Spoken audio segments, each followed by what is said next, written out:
مطالبہ بیعت اور انکار بیعت۔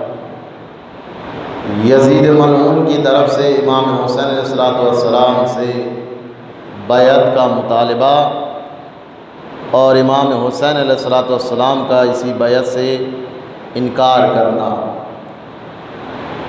اس موضوع کے حوالے سے میں نے کل بہت سی باتیں جو ابتدائی گفتگو کے لیے مناسب ہونی چاہیے تھی میں نے آپ کے سامنے بیان کی کہ ہمیں یہ سمجھنا ہوگا کہ کہنے والا کون ہے اور وہ بات جو کہی گئی ہے وہ بات کیا تھی۔ یہ والی آواز کم، اس والے کی آواز کم ہے۔ بر محمد وآل محمد صلوات اللہم صلی علی محمد وآل محمد وعجل فرجہم۔ کہنے والا کیا کہہ رہا ہے، بات کیا ہے، یہ تمام چیزیں دیکھنا اور سمجھنا بہت ضروری ہوتی ہے۔ اور یہ بھی آپ کے سامنے میں نے آخر کلام میں بیان کیا کہ جیسے جیسے کہنے والے کا مرتبہ بڑھتا ہے بات کا بھی مرتبہ اور وزن بڑھتا چلا جاتا ہے۔ امام حسین علیہ السلام نے یہ جو بات کہی ہے یہ معمولی نہیں ہے اور چھوٹی سی بھی نہیں ہے۔ فرما رہے ہیں انا مثلی لا یبایع مثلہ، کہ جس کے ذہن میں ہمیں دیکھنا ہوگا کہ یہ جو لفظ رکھا ہے امام نے مثلی، یہاں پر امام چاہتے تو اپنا نام بھی ذکر کر سکتے تھے، کہہ سکتے تھے ان الحسین لا یبایع مثلہ، بے شک حسین اس جیسے کی بیعت نہیں کر سکتا۔ لیکن معاملہ صرف امام حسین کا نہیں تھا کہ امام حسین اپنی بیعت نہ کرنے کا اعلان کرے، یہاں پر معاملہ پوری آدم سے لے کے خاتم تک اور خاتم سے لے کے قیامت تک جتنے حق پرست ہیں سبھی کے حوالے سے بات کرنی تھی۔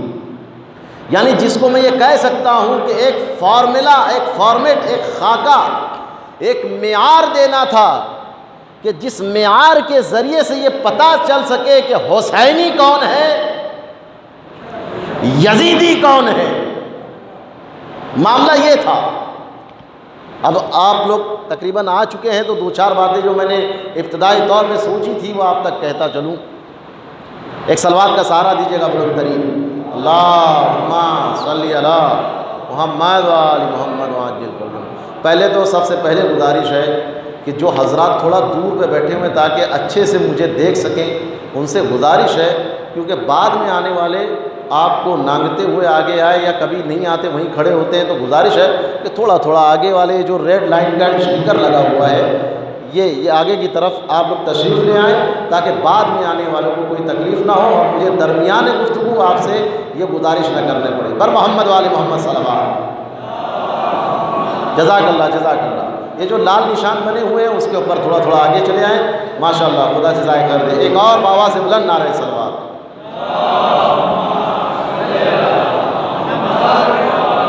بہت بہت مہربانی، خدا جزائے خیر دے، مولا قبول کرے۔ ہزاران سید الشہداء پر جناب زہرا مرضیہ کی نظر کرم رہے انشاءاللہ، ہمارے اعمال کو ہماری زحمتوں کو بیوی قبول کرے اور ان کے حق میں مولا اور خدا بھی اس عبادت کو قبول فرمائے۔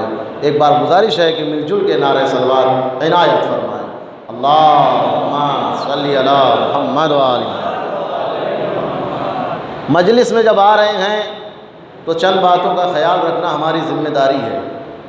جب ہم مجلس میں آ رہے ہیں تو کوشش کریں، میں واجب تو نہیں کہہ سکتا اور نہ ہی یہ کہہ سکتا ہوں کہ جی بہت اہم ہے، کیونکہ میں مفتی نہیں ہوں، میں مجتہد نہیں ہوں، میں مرجع نہیں ہوں، میں تو در اہل بیت کا چھوٹا سا خادم ہوں۔ اور میں بارہا کہتا ہوں کہ یہ پروردگار عالم کا کرم ہے کہ اس نے ہمارے اور آپ کے درمیان جو عیب موجود ہے اس کے لیے ایک پردہ رکھا ہے، ورنہ ہم اچھی طرح جانتے ہیں کہ ہم کیا ہیں اور ہمیں ہونا کیا چاہیے تھا۔ لہذا کوشش یہ کیجئے کہ جب بھی مسجد میں آئیں باوضو آئیں، جب بھی مجلس میں شرکت کرنے کی غرض سے آ رہے ہیں تو فرش اعضا پر آ رہے ہیں، مجلس سننے آ رہے ہیں تو باوضو وضو کر کے آئیے، طہارت کے ساتھ آئیے۔ یہ اکثر علماء کرام نے کہا ہے، اور ایک عالم دین نے یہ کہا کہ جب بھی تم مجلس حسین میں آؤ تو اپنے ساتھ 2 رومال رکھا کرو۔ کتنے رومال رکھا کرو؟ 2 رومال۔ یہ ہمارے بچوں کے لیے بہت ضروری چیزیں ہیں۔ ہو سکتا ہے کہ ہمارے بزرگ حضرات کے لیے تکرار ہو، ان کو پتہ ہو، لیکن یہ چھوٹے چھوٹے بچوں کو نا ابھی ان کی زندگی شروع ہو رہی ہے، ان کے لیے خاص طور سے کوئی یہ نہ سمجھے کہ مولانا صاحب یہ کیا لے کر بیٹھ گئے، اس لیے کہ میں یہ جانتا ہوں کہ ہم جاہل پیدا ہوتے ہیں، لیکن دھیرے دھیرے اگر علم مل جائے تو انشاءاللہ ہم بھی علوم اہل بیت سے آراستہ ہو کے اہل بیت سے قریب ہو جاتے ہیں۔ ان کے لیے خاص طور سے ہے کہ جب بھی مسجد میں اور مجلس میں آئے، خاص طور سے مجلس میں جب آئیں تو باوضو آئیں، اور رومال جب بھی لے کر آئے مجلس کے لیے 2 رومال رکھیں۔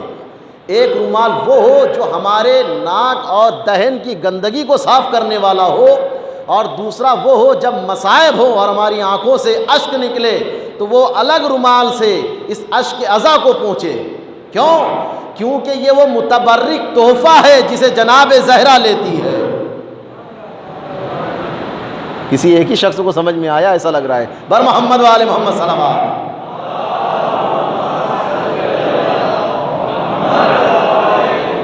علماء کرام یہی کرتے تھے، اکثر مراجع اور علماء کے یہاں پر یہی طریقہ ہے کہ 2 رومال رکھتے ہیں۔ جناب زہرا مرضیہ کو جو تحفہ دینا ہے اس رومال کو الگ رکھتے ہیں کہ اس میں اشک غم حسین ہے، وہ ہمارے ناک اور ہمارے منہ کی گندگی سے مخلوط نہ ہو جائے، اس کا خیال رکھیں۔ اور ایک اور بات انشاءاللہ بعد میں یاد آئے گی، جو دوسری بات ہے وہ بھی عرض کروں گا۔ ایک اور اہم ترین بات، آیت اللہ ہے محمد تقی بہجت، ان کا نام تو الحمدللہ سے سنے ہوں گے، اور اگر نہیں سنے ہوں گے تو سن بھی لیجئے اور ذرا سا ان کے متعلق آپ معلومات حاصل کیجئے گا۔ شیعہ قوم کے لیے مراجع اعظام میں عارف کے عنوان سے جاننے جانے والے یہی ایک مرجع ہے، خاص طور سے کہ جو عارف ہیں، یعنی عارف تھے اپنے دور کے، مرحوم ہو چکے ہیں، کچھ 4 سال 5 سال کے پہلے ان کا انتقال ہو چکا ہے۔ آیت اللہ محمد تقی بہجت کہتے تھے، اپنے تمام برادران اہل تشیع سے یہ کہتے تھے کہ جب بھی تم مجلس حسین کی طرف جاؤ تو یہ مت کہو کہ میں مجلس میں جا رہا ہوں، بلکہ یہ کہو کہ میں کربلا جا رہا ہوں۔ اے ہے اے ہے، اللہ اکبر اللہ اکبر۔ جب بھی تم مجلس حسین میں جاؤ تو یہ کہو کہ میں کربلا جا رہا ہوں۔ یہ کربلا کا تصور رکھ کے تم مجلس میں جب جاؤ گے تو تمہیں پتہ چل جائے گا کہ مجلس میں وہ بات سننی ہے جو کربلا کو زندہ رکھے۔ بر محمد و آل محمد صلی اللہ علیہ وسلم۔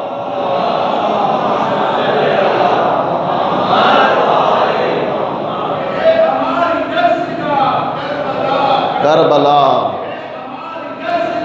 کربلا کربلا کربلا کربلا کربلا کربلا کربلا کربلا کربلا کربلا۔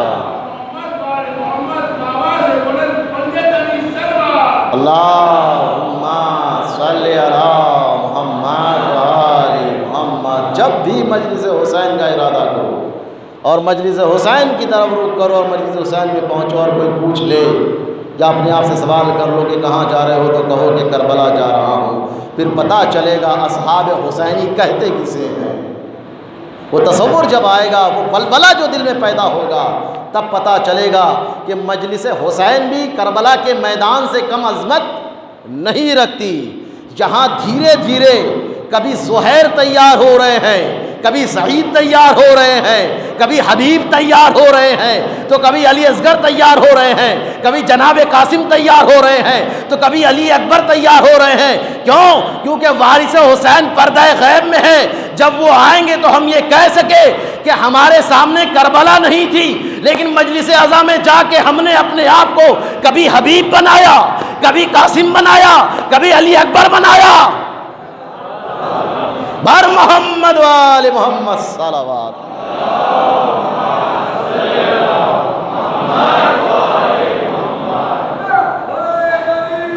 یا اللہم صلی علی محمد وآل محمد۔ خدا ان آوازوں پر رحمت نازل کرے، ہماری عبادتوں کو قبول فرمائے۔ دوستو عزیزو، یہ مرحلہ کم ترین مرحلہ نہیں ہے، بات کو آگے بڑھا رہا ہوں آہستہ آہستہ۔ میں نے کل گفتگو رکھی تھی، آج کے لیے جو اسے مکمل کرنا چاہوں گا، اور پھر انشاءاللہ ہماری باتیں، گفتگو اور اہل بیت علیہ الصلوۃ والسلام کا ذکر خیر ہوتا رہے گا۔ انا مثلی لا یبایع مثلہ۔ کل میں نے آپ کے سامنے یہ بات کہی تھی، اسے دوہرا کے اگلا جملہ کہہ رہا ہوں کہ امام حسن مجتبیٰ علیہ الصلوۃ والسلام نے صلح نہیں کی تھی۔ جملہ کہا تھا، صلوات پڑھیے گا ذرا مل جل کر، اللہم صلی علی محمد وآل محمد۔ امام حسن علیہ الصلوۃ والسلام نے صلح نہیں کی تھی، صلح کا کاغذ آیا تھا امیر شام کی طرف سے۔ نہیں تو یہ بات جو میں نے کہی ہے اس کو ذرا میں بدل کے کہنا چاہوں گا۔ فقیر شام نے بھیجا، فقیر شام نے بھیجا امیر کائنات کے یہاں پر کاغذ، اور کہا جو لکھنا ہے لکھ دو۔ امام حسن علیہ الصلوۃ والسلام نے سن نہیں، ان کی طرف سے پیشکش نہیں۔ ویسے ہی جو لوگ یہ کہتے ہیں معاذ اللہ کہ امام حسین علیہ الصلوۃ والسلام نے جنگ کی ہے، قطعاً امام حسین علیہ الصلوۃ والسلام نے جنگ نہیں کی ہے۔ پھر ہم آپ یہ جو غم منا رہے ہیں، پوچھنے والے ہم سے پوچھ سکتے ہیں کہ پھر آپ یہ کس چیز کا غم منا رہے ہیں اگر کربلا میں جنگ نہیں ہوئی؟ بھائی میں نے یہ نہیں کہا کہ کربلا میں جنگ نہیں ہوئی، میں نے یہ کہا کہ حسین نے جنگ نہیں کی۔ پوائنٹ یہ ہے، ہم کربلا میں جنگ ہونے کا انکار نہیں کر رہے ہیں، ہم بتا یہ رہے ہیں کہ امام حسین علیہ الصلوۃ والسلام نے جنگ نہیں کی۔ ثبوت دیتا ہوں چلوں گا انشاءاللہ۔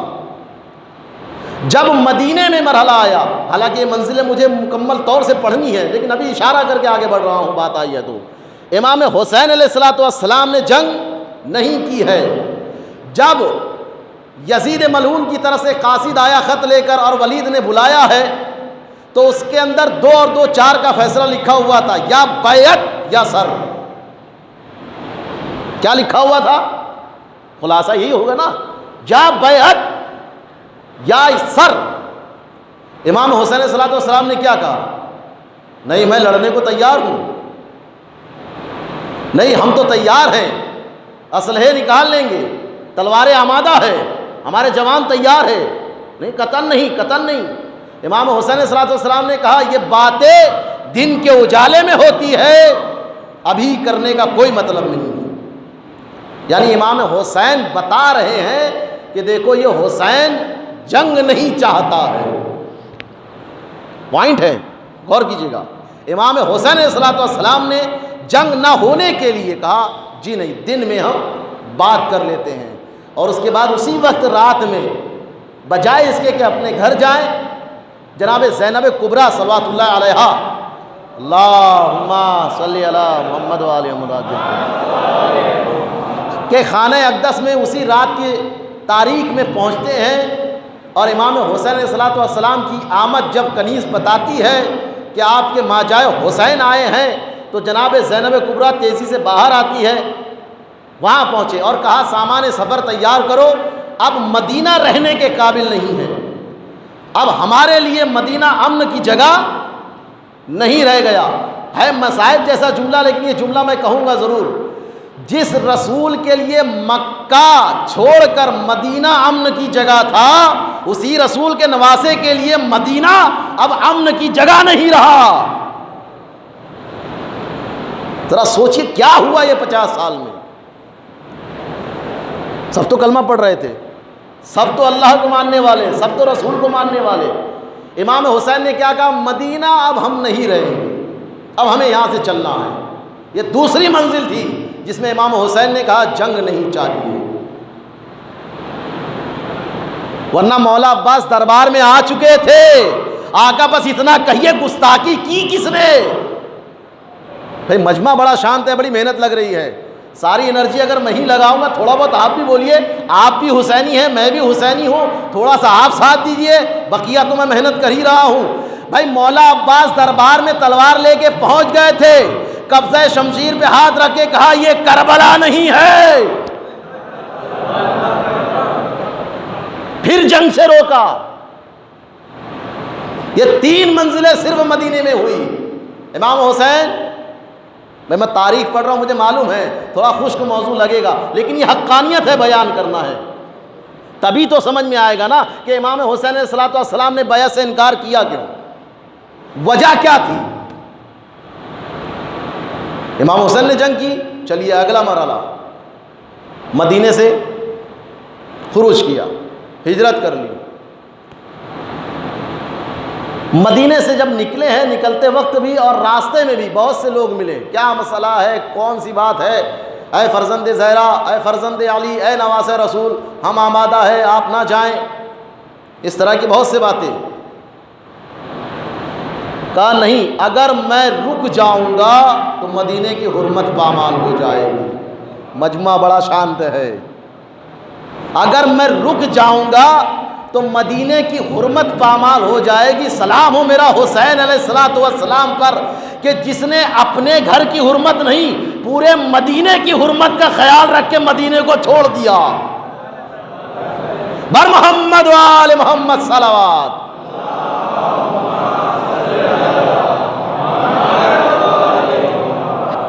کہا نہیں, ہم جائیں گے. اب مدینے کی حرمت دیکھیے, اسلام کی عزت حسین کے ہاتھ میں, مدینہ منورہ جو رسول کا اپنا منتخب کیا ہوا شہر, اس کی حرمت بھی.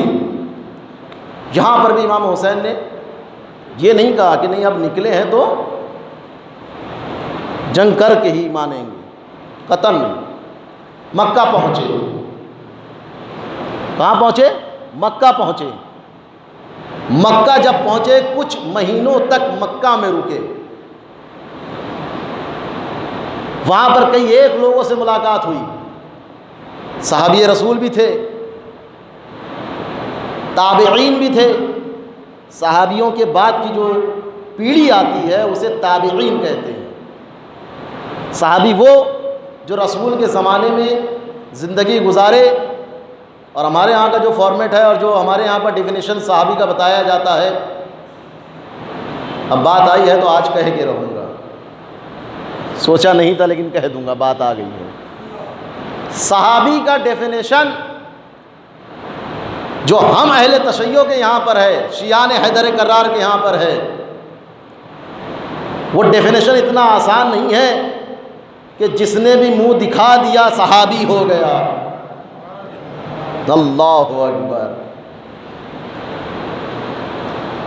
الحمدللہ سے ماسک لگائے ہیں تو آپ کی مسکراہٹ بھی پتہ نہیں چل رہی ہے. الحمدللہ مجھے معلوم ہے آپ کے دل شاد ہوئے ہیں, اور دل کے شاد ہونے کی دلیل یہ ہوتی ہے کہ ہمارے لب جو ہے وہ مسکراہٹ سے عیا ہو جاتے ہیں.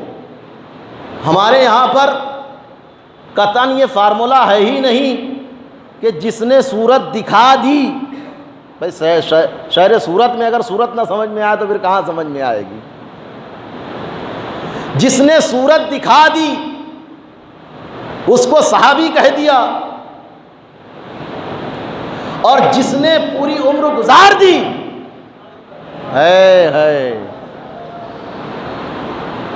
اس کو صحابیت کے ٹائٹل میں شمار بھی نہیں کیا. بھائی دال میں کچھ کالا نہیں, پوری دال کالی ہے. کہا جو اپنا ہے چاہے وہ لنگڑا ہو چاہے لولا ہو. بھائی لولا تو میں نے احتیاط سے کہہ دیا, لنگڑے کا جواب نہیں. اللہ اکبر, اللہ اکبر. تاریخ پہ نظر نہیں ہے, مجبوری ہے, ہر بات کھل کے پڑھی نہیں جا سکتی. بر محمد و آل محمد صلوات.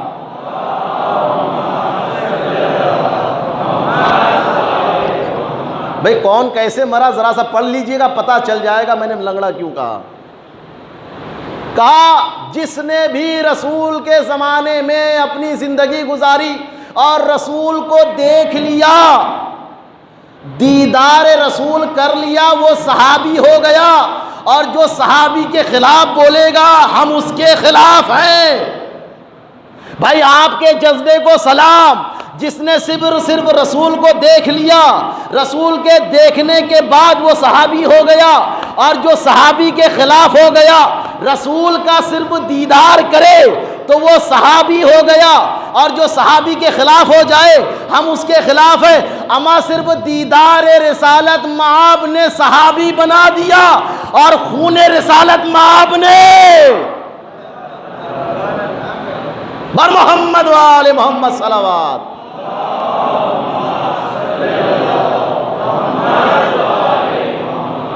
کہا جس نے دیکھا، جس نے ملاقات کر لی۔ اچھا پھر فارمیٹ ان کے یہاں پر اور بڑھ گیا، نہیں، جس نے صرف دیکھا نہیں بلکہ ملاقات بھی کی ہو، بالمصافحہ، مصافحہ بھی کیا ہو۔ اچھا اگر یہی بات ہے تو ابھی کچھ دن پہلے ہی 24 ذی الحجہ کو عید مباہلہ گزری ہے۔ اگر فارمیٹ مان لیا جائے کہ جس نے رسول کو دیکھا وہ صحابی، تو وہ پورے کے پورے جو آئے تھے نصارہ نجران کے جتنے بھی کرسچنز آئے تھے، بھائی فارمیٹ آگے بڑھائیے آپ لوگ اپنے اعتبار سے۔ ہاں ساری محنت میں ہی کروں، چلے کریں گے انشاءاللہ، کوئی مسئلہ نہیں ہے۔ تو کیا ہوا؟ کہا نہیں صرف دیکھ لینا نہیں ہے، تھوڑا سا فارمیٹ آگے بڑھا۔ کہا نہیں مصافحہ بھی کیا ہو۔ اب جب بات مصافحے کی آ گئی تو کچھ مثالیں ایسی بھی ملی کہ جس میں رسول سے مصافحہ کرنے والے تھے لیکن وہ مسلمان نہیں تھے، تو دھیرے سے ایک اور بات بڑھا دی، نہیں اس نے کلمہ توحید و رسالت بھی پڑھا ہو۔ اب کلمہ توحید و رسالت کی بات جب آئی تو وہاں پر بھی کچھ منزل ایسی آئی، توجہ کیجئے گا، میں ایک جملہ جو آپ بڑی محنت کر رہا ہوں اس کے حوالے سے، کہا جب کلمہ رسالت اور توحید کی بات آئی تو وہاں پر بھی مسئلہ ذرا سا لنج دکھائی دیا، خراب دکھائی دیا۔ تو پھر آگے کہتے ہیں نہیں جس نے حدیث سنی ہو۔ ہمیں یہ کیسا ڈیفینیشن ہے کہ ہر 2 دن کے بعد بدل رہا ہے؟ بھیا نیوٹن کا فارمولا تو اس سے اچھا تھا، جب سے نکلا ہے تب سے وہی بدلا ہوا نہیں ہے۔ یہ کیسا فارمیٹ ہے جو چینج ہوتے جا رہا ہے؟ کہا نہیں حدیث سنا ہو، پھر آگے بڑھا کہ حدیث نقل بھی کی ہو، وہ صحابی ہے۔ صحابیت کا دائرہ ان کے یہاں پر بڑھتا رہا۔ اب اہل تشیع نے جو صحابی کی بات کہی ہے وہ سن لیجئے۔ اہل تشیع کہتے ہیں جس نے رسول اکرم کے ساتھ کلمہ شہادتین کے ساتھ زندگی گزاری ہو اور اسی کلمہ شہادت کے ساتھ اس دنیا سے گیا ہو، یہ ہے اہل تشیع کا نظریہ۔ اب یہ جو لوگ کہتے ہیں، میں مکمل بات پڑھوں گا اسی کے حوالے سے تاکہ یہ بات ادھوری نہ رہ جائے۔ اب جو لوگ یہ کہتے ہیں کہ شیعہ جو ہے وہ صحابی کو نہیں مانتے، صحابی کو برا کہتے ہیں، تو آج میں مسجد سے، منبر سے، اس امام بارگاہ سے پوری ذمہ داری کے ساتھ، منبر رسول سے، اس امام بارگاہ سے پوری ذمہ داری کے ساتھ آپ کے سامنے وہ فیصلہ کر رہا ہوں کہ ہم شیعوں کے اوپر جو الزام لگتا ہے کہ یہ صحابیوں کو برا بولتے ہیں، یہ شیعہ صحابیوں کو برا بولتے ہیں، تو سنیے فارمیٹ کیا ہے۔ شیعہ اس قوم کا نام ہے، توجہ کیجئے گا، جس کا فارمیٹ یہ ہے کہ جو کوئی بھی صحابی کو برا بولے وہ کافر۔ عجیب معاملہ ہے، تھوڑا کھا پی کے نہیں آیا ایسا لگتا ہے۔ بھائی جو صحابی کو برا بولے، توجہ کیجئے گا، اگلے جملے پہ آپ کی داد ضرور نکلے گی۔ جو صحابی کو برا بولے، شیعہ کا نظریہ، جو صحابی کو برا بولے وہ کافر، اور جو برے کو صحابی بولے بر محمد و آل محمد صلوات۔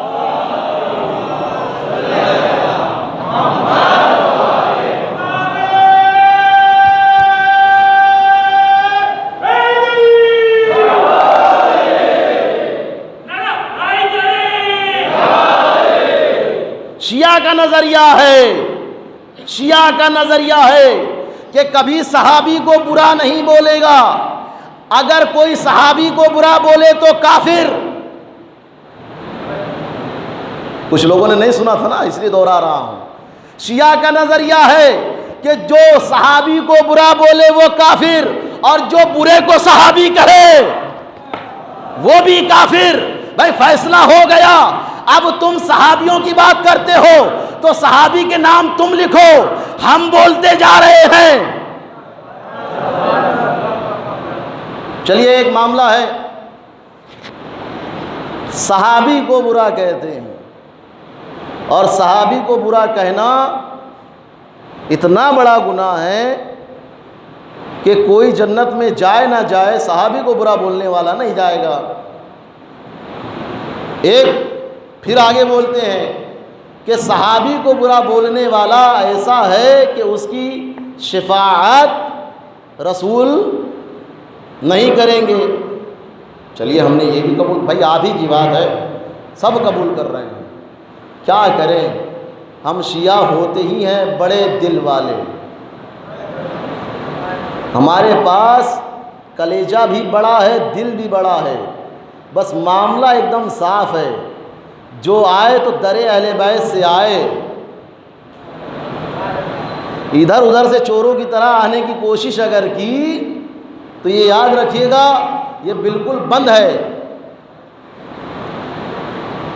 کہتے ہیں جو صحابی کو برا بولے گا، برا کہے گا، وہ جنتی نہیں ہے۔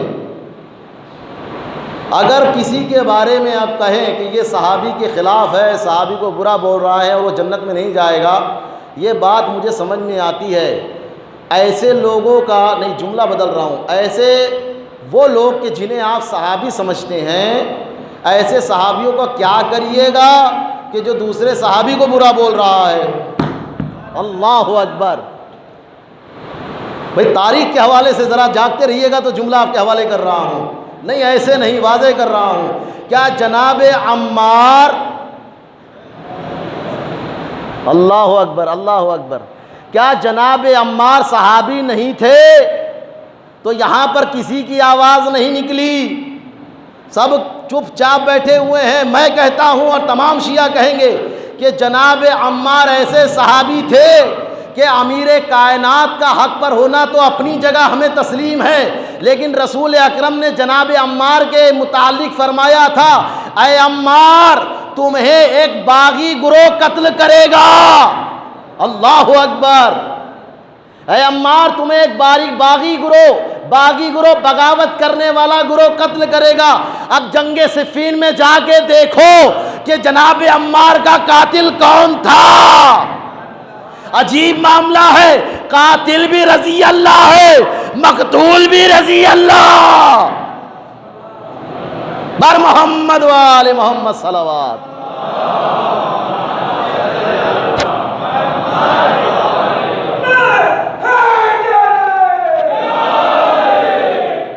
مجمع ہمارا نکتے کے وقت ہمارا چہرہ ایسا تکتا ہے کہ جیسے کیا معاملہ ہے۔ میں شکایت نہیں کر رہا ہوں، صرف آپ سے تھوڑا سا یوگدان چاہتا ہوں۔ ایسے بھی الحمدللہ سے ہماری حکومت بول دی ہے ذرا سا آتم نربھر بن جائیے، تو میں بھی ذرا سا آتم نربھر بن چکا ہوں، کیا کریں۔ بر محمد و آل محمد صلوات۔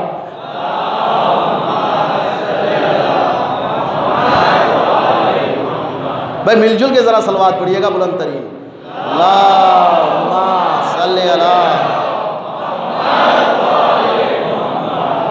اب جب صحابی کی بات آئی ہے تو اس کو بھی مکمل کرتے ہوئے بس جلدی سے میں آگے بڑھنا چاہ رہا ہوں کہ یہ صحابی کے خلاف جو بھی ہوگا اس کا کیا کیجئے گا، جو ایک صحابی دوسرے صحابی کے خلاف۔ اچھا وہ ابھی کے زمانے کی بات نہیں ہے، وہ تو اسی وقت کے زمانے کی بات ہے۔ اگر آپ چلے جائیے تو پتہ چل جائے گا کہ مدینے سے دور ایک جگہ تھی جسے ثقیفہ کے نام سے یاد کیا جاتا ہے، وہاں پر اتنے لوگ آئے تھے جتنے اپنے تھے۔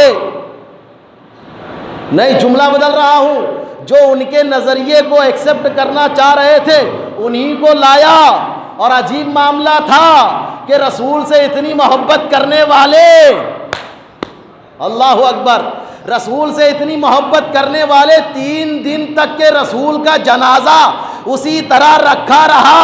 یہ اتنا اہم کام کیا تھا جسے یہ پورا کر رہے تھے؟ تو وہ اہم کام یہ تھا کہ رسول کے بعد جانشین ہوگا کون؟ بھائی جملہ عرض کر رہا ہوں، رسول کے بعد جانشین ہوگا کون؟ اما عجیب معاملہ ہے، جو 40 سال کے بعد کلمہ پڑھ کے مسلمان ہو، اسے یہ احساس ہے کہ رسول کا جانشین کون ہوگا؟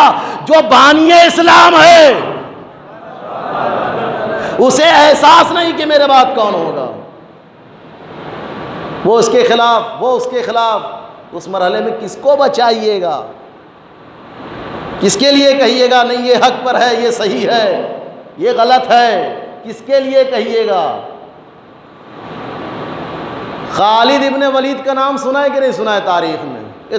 ہمارے بچے جوان ہیں نا، ذرا سا تاریخ میں تھوڑا انٹرسٹ لیجئے۔ کون سی تاریخ؟ ہڑپا والی نہیں، مغل والی نہیں، اس لیے کہ مغل نہیں بخشوائیں گے بھائی، خود مغل کی بخشش اٹکی ہوئی ہے۔ یہ تاریخ وہ تاریخ ٹھیک ہے، سلیبس پورا کرنے کے اعتبار سے ذرا اسلام کی تاریخ اور خاص کر اہل بیت علیہ الصلوۃ والسلام اور ان کے دور کی تاریخ کا اور ہسٹری کا مطالعہ ضرور کیجئے، کیونکہ یہ وہ چیز ہے جو ہمیں زندگی سنوارنے اور گزارنے کا طریقہ سلیقہ اور اہل بیت علیہ الصلوۃ والسلام پر مرنے کا طریقہ اور سلیقہ سکھاتی ہے۔ تاریخ میں دیکھیے، خالد ابن ولید کا جو انہوں نے فارمیٹ بتایا ہے نا، جو انہوں نے فارمیٹ بتایا اس کے اعتبار سے خالد ابن ولید بھی صحابی اور مالک ابن نویرہ بھی صحابی، دونوں صحابی کے نام ہیں۔ مجھے معلوم ہے بہت سے لوگوں کے لیے یہ پہلی مرتبہ سنا ہوا نام ہوگا۔ بھائی کچھ لوگوں کے نام نہیں لیے جا سکتے ہیں، جن کے لیے جا سکتے ہیں ان کو تو بولنے دیجیے، ہاں، اور باقی کے نام تو ہم لینا بھی نہیں چاہتے۔ بھائی نام میں کیا رکھا ہے؟ ہمیں لعنت بھیجنے سے مطلب ہے۔ اچھا یہاں پر ایک بات روک کے عرض کر دوں گا، دیکھیے نام لے کے لعنت بھیجنا ٹھیک ضرور ہے، لیکن ضروری نہیں ہے کہ نام لے کے لعنت بھیجیے۔ خدا کی 2 سپر پاور ہے، خدا کی 2 سپر پاور ہے، ایک کا نام ہے رحمت اور ایک کا نام ہے لعنت۔ رحمت میں بھی نام کی ضرورت نہیں ہے، لعنت میں بھی نام کی ضرورت نہیں ہے۔ ادھر لعنت بھیجیے، خدا جس کا حق تھا اس کو پہنچا دے گا۔ بھائی شاید ہم نام لینے میں مس کر جائیں، خدا کو تو پتا ہے نا یہ کس کے گھر کا تحفہ ہے۔ بر محمد وآل محمد صلوات۔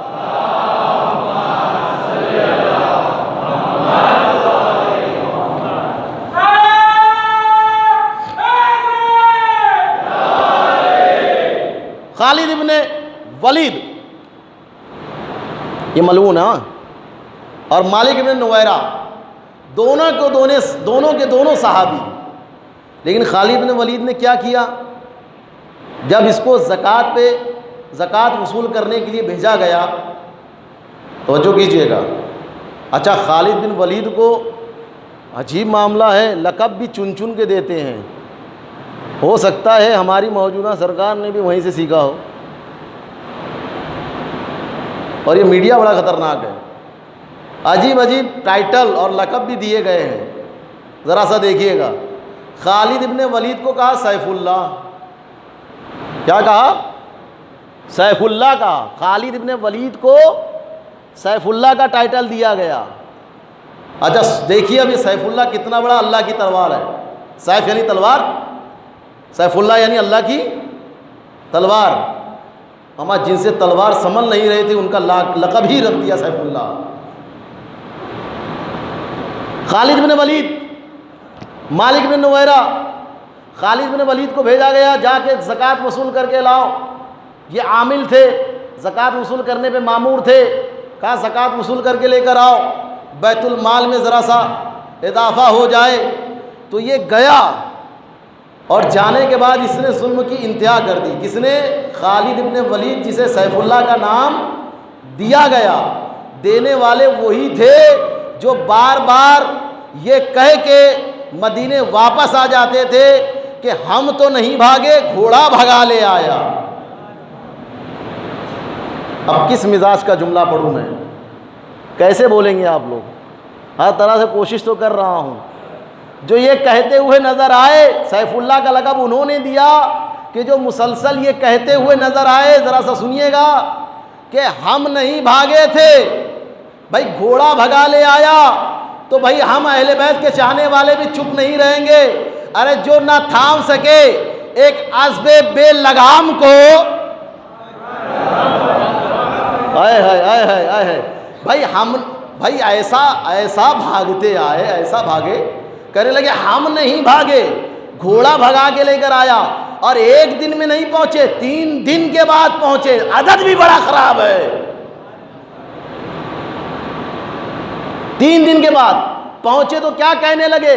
جی نہیں، ہم نہیں بھاگے تھے، وہ گھوڑا بھگا کے لے کر آ گیا. شاعر اہل بیت نے کہا جو نہ تھام سکتا ہو، جو نہ سنبھال سکتا ہو اسب بے لگام کو، وہ کیا سنبھالے گا امت اسلام کو.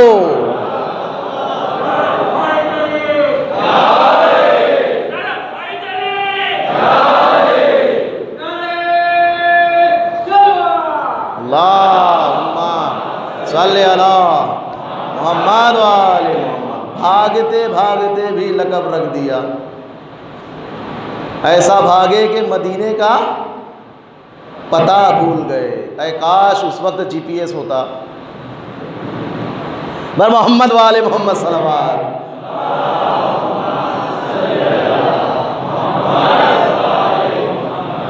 خالد بن ولید کو بھیجا کہ زکوٰۃ وصول کر کے لے کر آؤ. یہ گئے کی کہوں، گیا، اور گیا واقعاً گیا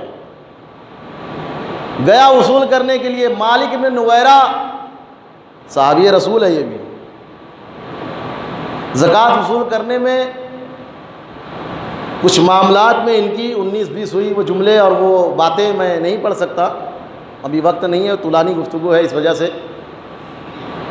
تو اس نے نہ صرف یہ کہ مالک بن نویرہ کو قتل کیا،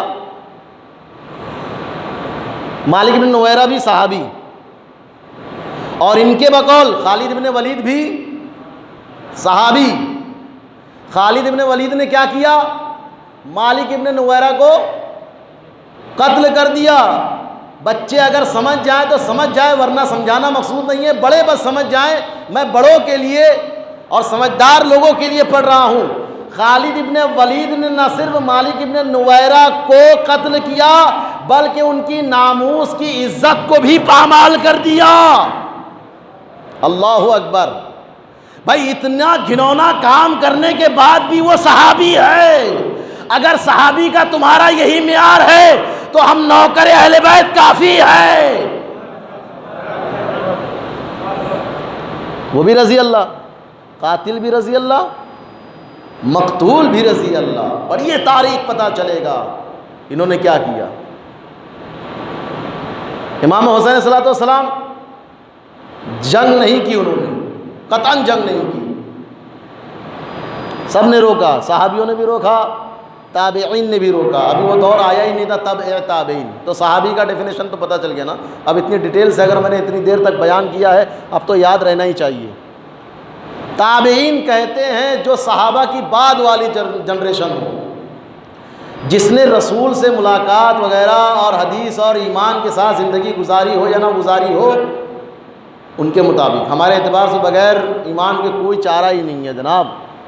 آخری مرحلے کے لیے بھی کہا گیا الا من ماتا الا حب آل محمد ماتا شہیدہ. ہمارے یہاں پر زندگی کا معیار کم ہے، موت کا معیار زیادہ ہے. اسی لیے کل تک جو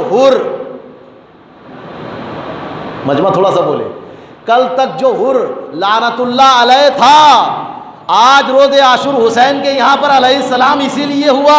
بھائی زندگی کہیں پر بھی گزاری ہو، اگر چوکھٹ پر آ کے اہل بیت کی موت کو گلے لگایا ہے تو علیہ السلام ہو جاؤ گے. بر محمد و آل محمد صلوات.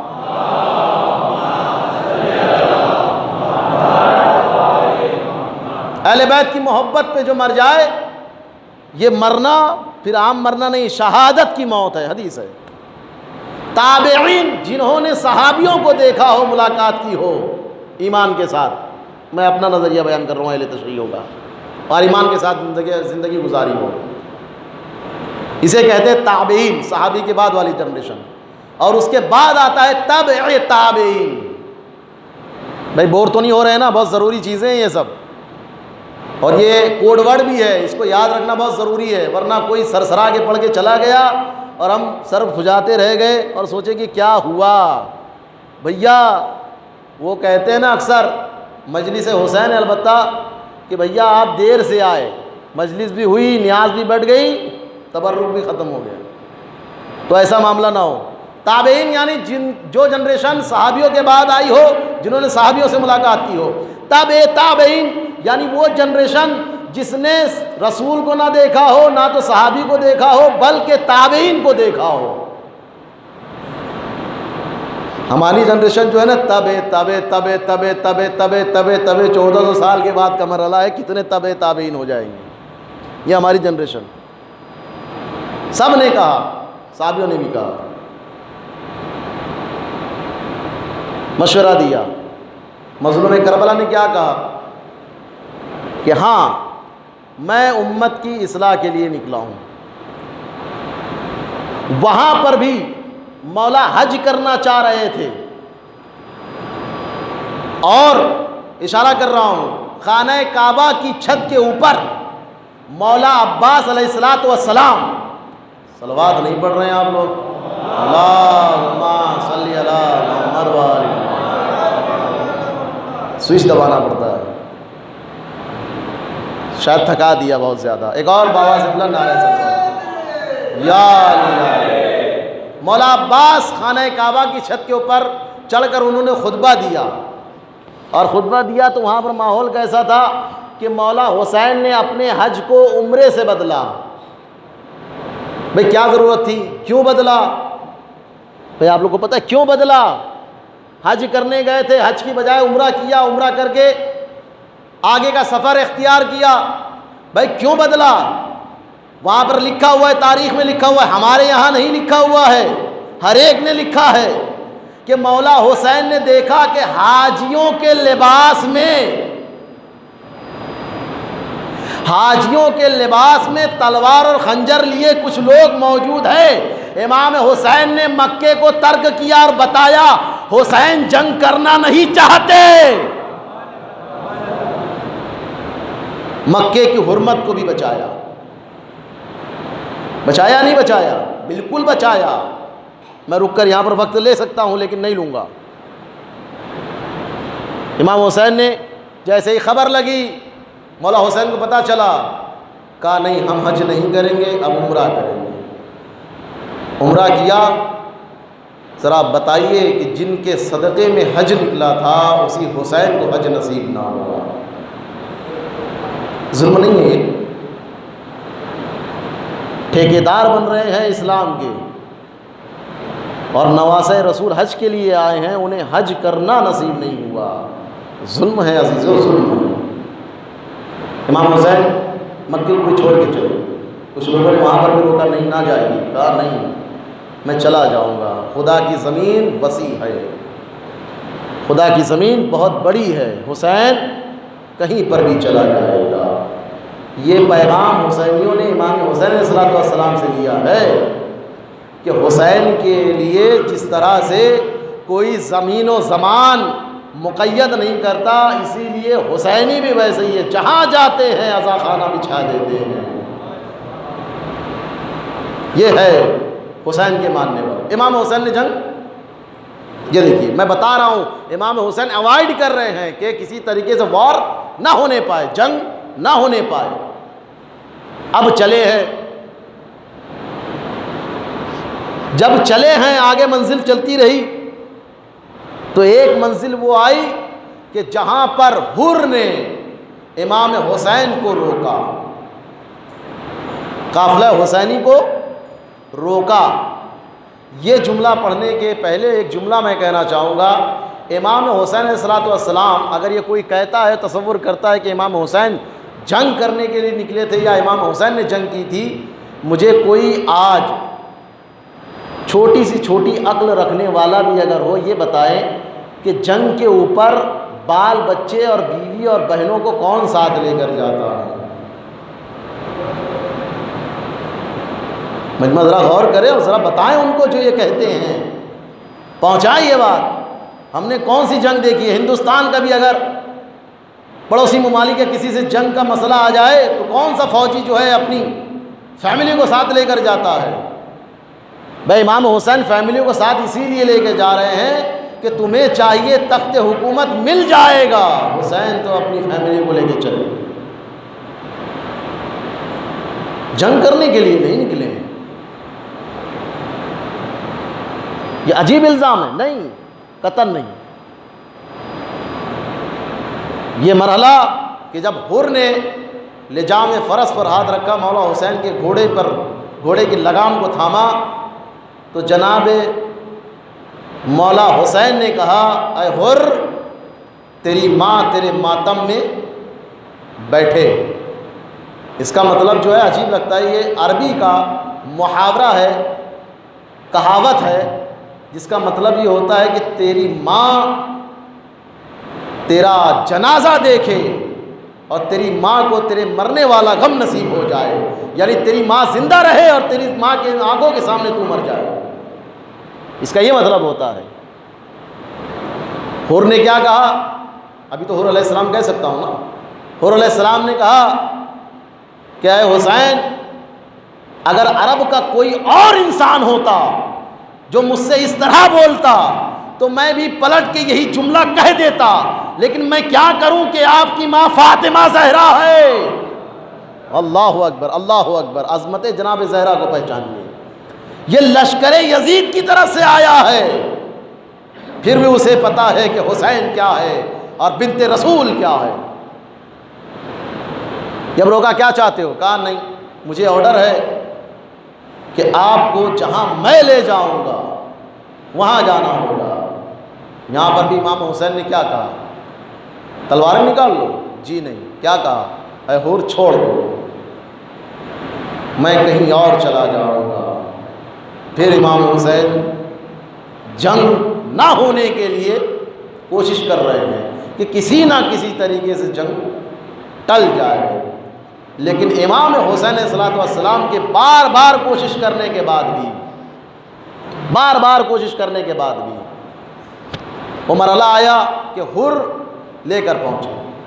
ایک آخری منزل بیان کر دوں جہاں پر امام حسین علیہ الصلوۃ والسلام نے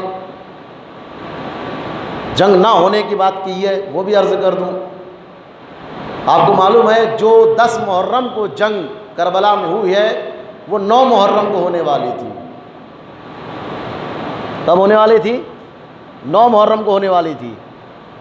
امام حسین نے مولا عباس سے کہا اے بھیا عباس، جاؤ اور فوج اشقیاء سے یہ کہہ دو کہ آج ہم عبادت کرنا چاہتے ہیں، کوئی حملہ نہ کرے۔